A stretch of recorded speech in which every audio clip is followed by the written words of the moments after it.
ایک نوجوان لڑکا حضور کی بارگاہ میں حاضر ہوتا ہے، عرض کرتا ہے یا رسول اللہ صلی اللہ علیہ وسلم، کھجوروں کا میرا ایک باغ ہے اور میں چاہتا ہوں کہ وہاں اس باغ کے ارد گرد ایک دیوار بناؤں، لیکن یا رسول اللہ صلی اللہ علیہ وسلم میرا ایک پڑوسی ہے، ہمسایہ ہے، اس کا درخت درمیان میں آ گیا ہے، اگر میں وہ دیوار بناتا ہوں تو اس کا درخت دیوار کے اندر آتا ہے اور دیوار ٹیڑھی ہو جائے گی، یا رسول اللہ صلی اللہ علیہ وسلم میں نے اس سے کہا ہے یہ درخت مجھے بیچ دو، وہ بیچتا بھی نہیں، میں نے پہلے کہا مجھے دے دو، اس نے کہا نہیں دوں گا، میں نے کہا بیچ دو، وہ بیچنے کے لیے بھی تیار نہیں ہے، یا رسول اللہ صلی اللہ علیہ وسلم میری مدد فرمائیے۔ اب وہ یتیم تھا، حضور کی بارگاہ میں حاضر ہوا، نبی کریم صلی اللہ علیہ وآلہ وسلم نے فرمایا اس پڑوسی کو بلاؤ، حضور کی بارگاہ میں حاضر ہوا، حضور نے فرمایا یہ درخت دے دو اس کو، اس نے کہا میں نہیں دیتا یا رسول اللہ صلی اللہ علیہ وسلم، وہ غصے میں تھا، بہت ناراض تھا کہ اس بچے نے حضور کی بارگاہ میں شکایت کیوں کر دی، حضور نے ارشاد فرمایا اس کی رقم لے لو، پیسے لے لو، یہ درخت بیچ دو، اس نے کہا میں بیچتا بھی نہیں ویسے بھی لیتا، حضور اکرم صلی اللہ علیہ وآلہ وسلم نے ارشاد فرمایا، مسند امام احمد بن حنبل کی روایت ہے،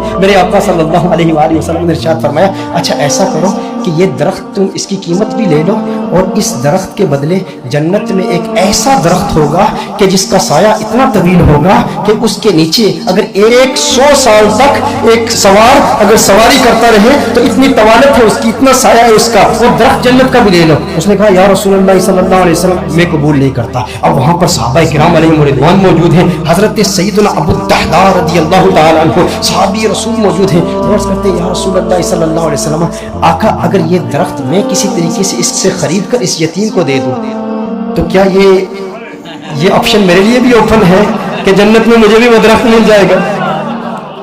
اگر یہ درخت اس کے پڑوسی سے میں خرید کر اس یتیم کو دے دوں، میں کہتا ہوں یتیم سے میرے آقا صلی اللہ علیہ وسلم کو کس قدر پیار ہے، میرے آقا صلی اللہ علیہ وسلم سے عرض کرتا ہے کہ اگر یہ کسی طریقہ سے خرید کر میں اس یتیم کو دے دوں تو کیا یہ آپشن میرے لیے بھی اوپن ہے؟ نبی کریم صلی اللہ علیہ وسلم نے ارشاد فرمایا ہاں تیرے لیے بھی ہے۔ حضرت ابو الدحداء رضی اللہ تعالی عنہ فوراً اس شخص کے پاس جاتے ہیں، آپ فرماتے ہیں تو مجھے جانتا ہے؟ کہا جانتا ہوں، تو وہی ہے نا جس کے باغ میں 600 کھجور کے بڑے بڑے درخت ہیں، تیرا باغ اتنا مشہور ہے کہ مدینہ منورہ کے بڑے بڑے تاجر تیرے باغ کی کھجوریں کھانے کے انتظار میں رہتے ہیں، اور اس باغ کے اندر پھر اتنا بڑا محل تعمیر کیا ہوا ہے، میٹھے پانی کا کنواں ہے، تو اتنا مشہور بندہ ہے، تیرے باغ کے چرچے تو پورے مدینے میں ہیں، پورے شہر میں ہر بندہ تجھے جانتا ہے۔ اس نے کہا کہ دیکھو کہ اگر تیرے اس ایک درخت کے عوض میں تمہیں اپنے 600 کھجور کے درختوں کا باغ دے دوں تو یہ سودا قبول ہے؟ یہ سودا قبول ہے؟ وہ حیران ہو گیا، یہ کیسے ہو سکتا ہے؟ ایک درخت اور ادھر اتنا بڑا باغ، ابو الدحداء کیا بات کر رہے ہو؟ کیا واقعی یہ سودا کرنا چاہتے ہو؟ ابو الدحداء رضی اللہ تعالی عنہ نے فرمایا بالکل، وہ میرا پورا باغ تیرا 600 کھجور کے درخت ہیں، اس میں ایک بڑا ہی خوبصورت محل ہے اور اس کے گرد ایک بڑی نمایاں دیوار ہے جو مدینہ منورہ میں دور دور سے نظر آتی ہے، کہا وہ بھی تجھے دے دوں گا، وہ محل بھی تیرا، وہ ساری کھجوروں کے درخت بھی تیرے، وہ سارا باغ بھی تیرا،